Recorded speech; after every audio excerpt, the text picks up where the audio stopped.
RSS वाले म्हणतात, BJP वाले म्हणतात की आमचा पंतप्रधान विश्वगुरू आहे. कोण आहे? विश्वगुरू आहे. अरे अगोदर 3 विश्वगुरू आहेतच ना.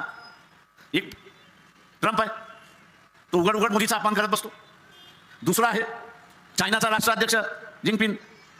तिसरा आहे पुटिन आहे. या चौथ्याला ते मान्य करतील का? ट्रम्प तर म्हणतोय या नव्या गुरुची असणारी मगरुरी मी मोडल्याशिवाय राहणार नाही. भांडण कोणाचं आहे? मोदीचं आणि ट्रम्पचं. शिक्षा कोणाला होणार? तर देशाला होणार, देशामधल्या नागरिकांना होणार. आता हे तुम्हाला पाहिजे का? ही कॉर्पोरेशनची निवडणूक आहे. आर्मीचा चीफ काय म्हणाला? आपल्याला एका युद्धाला नजीकच्या काळामध्ये तोंड द्यावं लागेल. जास्ती काही तो बोलला नाही. पण हे नजीकच्या काळातलं युद्ध काही आहे. ट्रम्प असं म्हणतोय की भारतीय जनता हे मोदीचं कमांड मोडतंय का मला बघायचं आहे.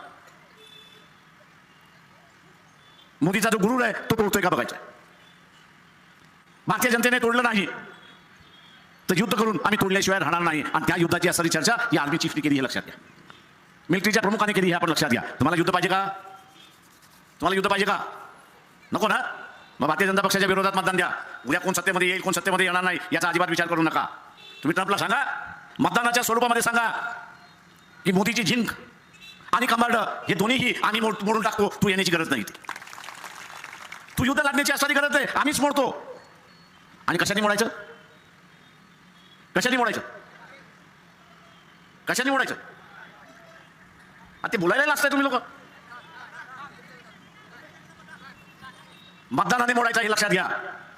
अरे तुम्ही तर या देशाचे मालक आणि त्या नोकराला तुम्ही घाबरताय. नरेंद्र मोदी हा लोकशाहीतला नोकर आहे एवढं लक्षात घ्या. त्याच्या पलीकडे त्याची लायकी नाही. मला अनेक जण म्हणतात प्रकाश शिवाय देऊ नका, बोल घेऊन जाते. अरे म्हटलं मी तर वाटच बघतोय. मी म्हटलं वाटच बघतोय.